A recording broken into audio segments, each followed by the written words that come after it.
വേനൽച്ചൂട് കനത്ത ഉച്ചയ്ക്കാണ് വിജയവാഡയിൽ ട്രെയിൻ ഇറങ്ങിയത്. റൂമിൽ കയറി വിശ്രമവും കഴിഞ്ഞ് 5 മണിക്കാണ് പുറത്തിറങ്ങിയത്. ചൂട് അപ്പോഴും കുറഞ്ഞിട്ടില്ല. ഓട്ടോ പിടിച്ച് നേരെ പോയത് വിജയവാഡയുടെ ഐക്കോണിക് മുദ്രയായ പ്രകാശം ബാരേജ് കാണാനാണ്. ഇതാണ് പ്രകാശം ബാരേജ്. കൃഷ്ണ, ഗുണ്ടൂർ ജില്ലകളെ ബന്ധിപ്പിച്ചുകൊണ്ട് കൃഷ്ണാനദിക്ക് കുറുകെ പണിത 1224 മീറ്റർ നീളമുള്ള ഡാം കം ബ്രിഡ്ജ് ആണിത്.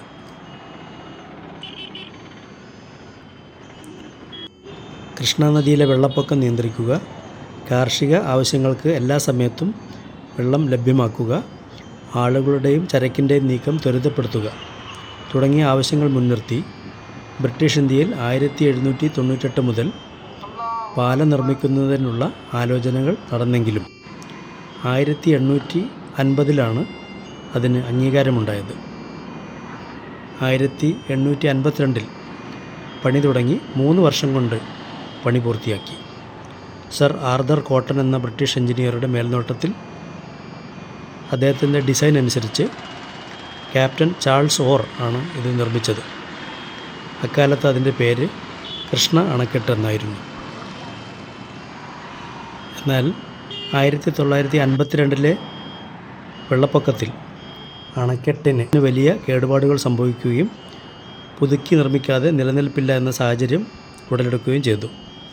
അങ്ങനെയാണ് ആന്ധ്രാപ്രദേശിൻ്റെ പ്രഥമ മുഖ്യമന്ത്രി ശ്രീ ടി പ്രകാശം 1954 തറക്കല്ലിട്ട് 1957 പ്രകാശം ബാരേജ് ശ്രീ നീലം സഞ്ജീവ റെഡ്ഡി ഉദ്ഘാടനം ചെയ്തത്.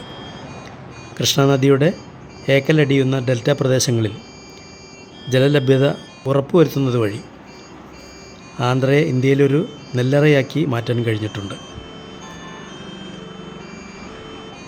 ഡാമിൻ്റെ പ്രവർത്തനങ്ങൾ നിയന്ത്രിക്കുന്നതിനായി 70ഓളം ഗേറ്റുകളും അവയ്ക്ക് മുകളിലെ പാലവും വിജയവാഡയ്ക്ക് നൽകുന്ന സൗന്ദര്യം വിശേഷപ്പെട്ടത് തന്നെ. ഹെവി വാഹനങ്ങൾക്ക് ബാരേജിലൂടെ പ്രവേശനമില്ല. വൈകുന്നേരമാകുന്നതോടെ കാറ്റേൽക്കാനും സൗഹൃദങ്ങൾ പുതുക്കുന്നതിനുമായി നിരവധി പേർ പ്രകാശം ബാരേജിൽ വരുന്നുണ്ട്. കനകദുർഗ ക്ഷേത്രം വിജയവാഡയിലെ കൃഷ്ണാനദിക്കരയിലെ പ്രസിദ്ധ ക്ഷേത്രമാണ്. ദുർഗാഘട്ട് എന്ന പേരിലൊരു കടവും ഇവിടെ ഉണ്ട്. ആ ദൂരെ കാണുന്നതാണ് ദുർഗാഘട്ട്. ഇവിടെ സ്നാനം ചെയ്ത് ഭക്തർ കനകദുർഗ ക്ഷേത്രത്തിൽ ദർശനം നടത്താറുണ്ട്. ഇപ്പോൾ ബോട്ട് സവാരി, സ്പീഡ് ബോട്ട് എന്നിവയും ദുർഗാഘട്ടിൽ ലഭ്യമാണ്.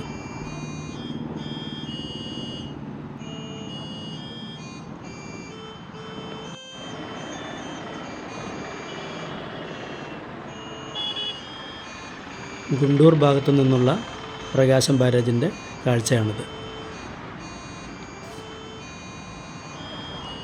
ഗംഗയും ഗോദാവരി നദിയും കഴിഞ്ഞാൽ നീളം കൊണ്ട് 3-ാം സ്ഥാനം നിൽക്കുന്ന ഈ നദിക്ക് കൃഷ്ണവേണി എന്നും പേരുണ്ട്.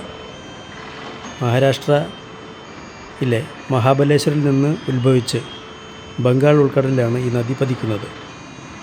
ഭാരതീയർ ഈ നദിയെ പുണ്യനദിയായി കാണുന്നു. ഇതാണ് കൃഷ്ണവേണി ക്ഷേത്രം.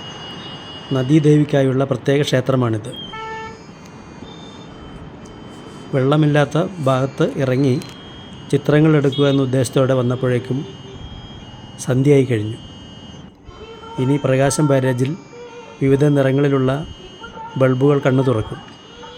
നഗരത്തിന് പ്രത്യേകമായ ഒരു ഭംഗി നൽകുന്നതിൽ പ്രകാശം ബാരേജിൻ്റെ പങ്ക് ഏറെ വലുതാണ്.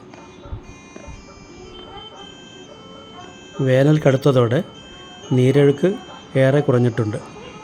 ഇപ്പോൾ ഷട്ടർ ഇട്ട ഭാഗത്ത് മാത്രമേ വെള്ളം ഉള്ളൂ.